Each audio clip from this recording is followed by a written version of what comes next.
नमस्कार दोस्तों, कैसे हो आप सभी लोग। ये हमारा चैनल है मिशन क्लासेज। इसको आपको सब्सक्राइब करना है। हम डीएलएड सेकंड ईयर की डायरियाँ भरी हैं, जिसमें से ये हमारी डायरी है सत्रीय कार्य वाली डायरी। इसको हम भर रहे हैं। इसके अंतर्गत हमने 6 तक भर चुके। अब इस वीडियो में हम 7 नंबर संस्कृत वाला इसको भरेंगे। चलो इसको भरते हैं। ये है संस्कृत।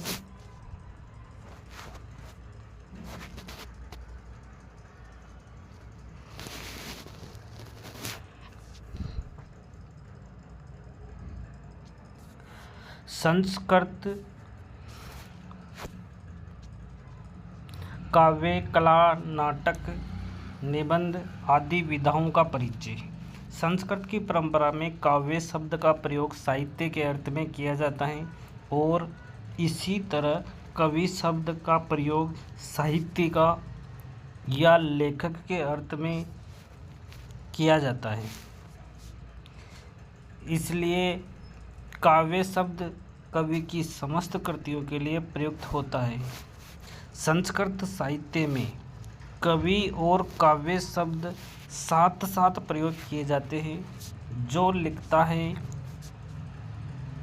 वर्णन करता है या जानता है उसे कवि कहते हैं।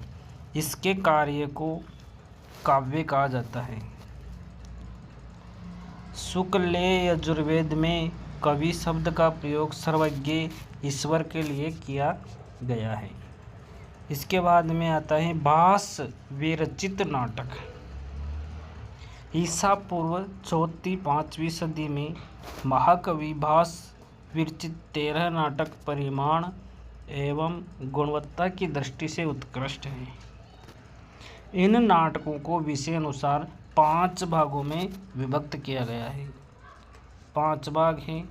पहला भाग है राम कथाश्रित। इसके अंतर्गत प्रतिभा अभिषेक आ गए। दूसरा भाग है महाभारताश्रित।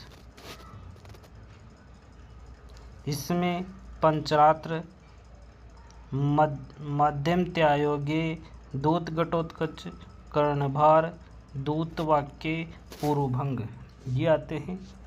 इसके बाद में तीसरा है भगवताश्रित। इसमें बालचरित आता है। चौथा भाग है लोक कथात्मक। इसमें चारुदत्त अभिवारक होता है। 5वां भाग है उदयन कथाश्रित। इसमें प्रतिज्ञा योगंध रायण आता है और सोपन वासवदत्त आता है। इसके बाद में कालिदास विरचित नाटक। जो भी कालिदास के नाटक कौन कौन से हैं? विक्रम मौर्यवंशियम आ गया। मालविकाग्निमित्रम आ गया। इसके बाद में अभिज्ञान शाकुंतलम कालिदास के प्रसिद्ध नाटक है। कथावस्तु, चरित्र चित्रण, कथोपकथन, नाटकीय संधि, रस परिपाक, परिनिष्ठित, लोक व्यवहार, ज्ञान एवं व्यापक सांस्कृतिक अनुभव की दृष्टि से कालिदास के नाटक अद्वितीय हैं।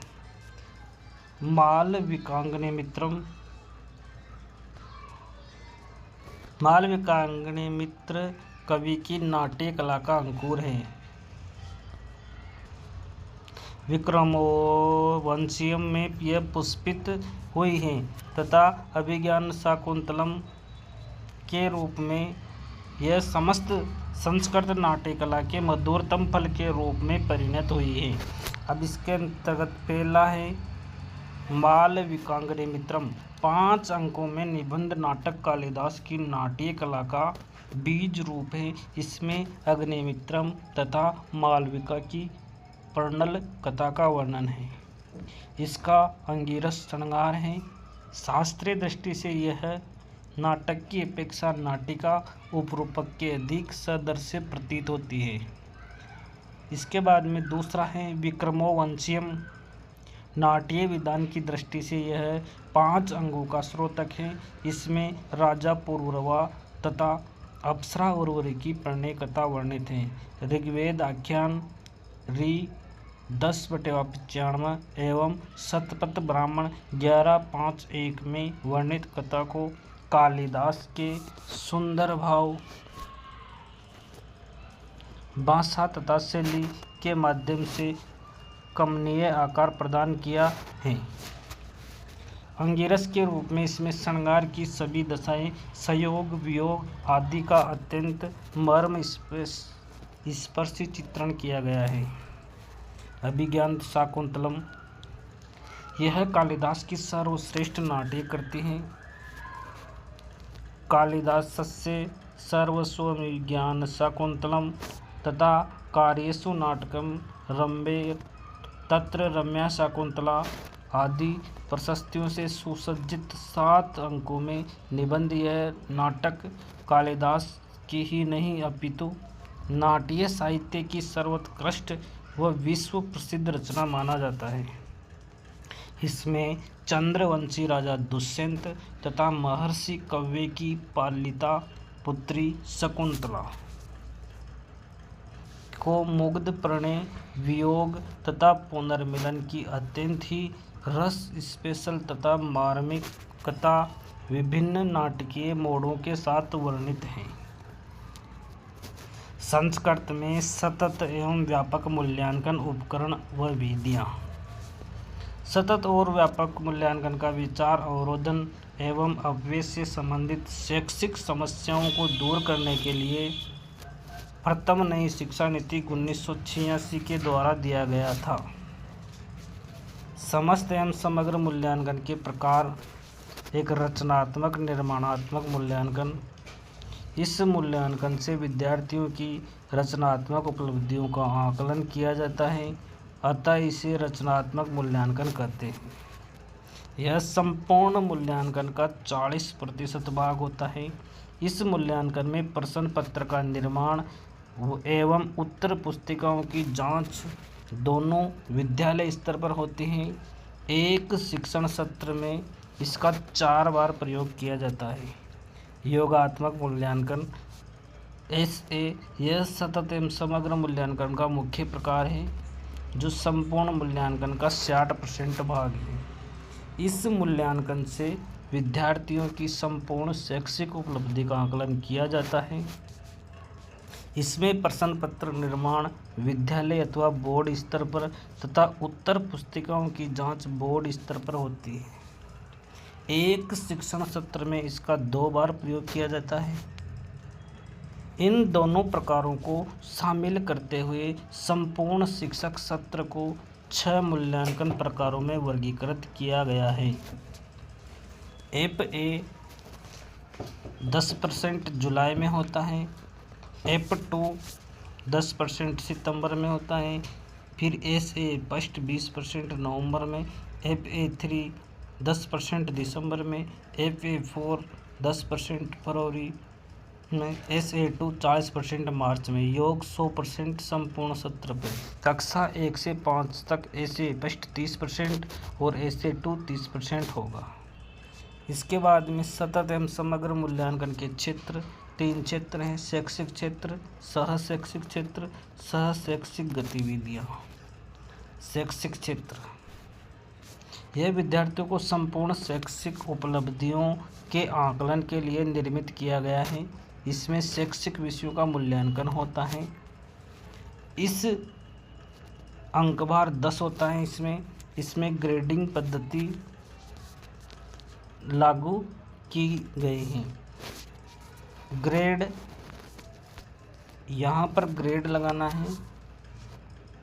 एक वर्गांतर आएगा, इसमें अंकभार आएगा। A1 ग्रेड के लिए वर्गांतर 9100 और 10 अंकभार हैं। A2 ग्रेड के लिए 9 अंकभार, B1 ग्रेड के लिए 8 अंकभार, B2 ग्रेड के लिए 7 अंक, C1 के लिए 6, C2 के लिए 5, D के लिए 4 अंकभार हैं।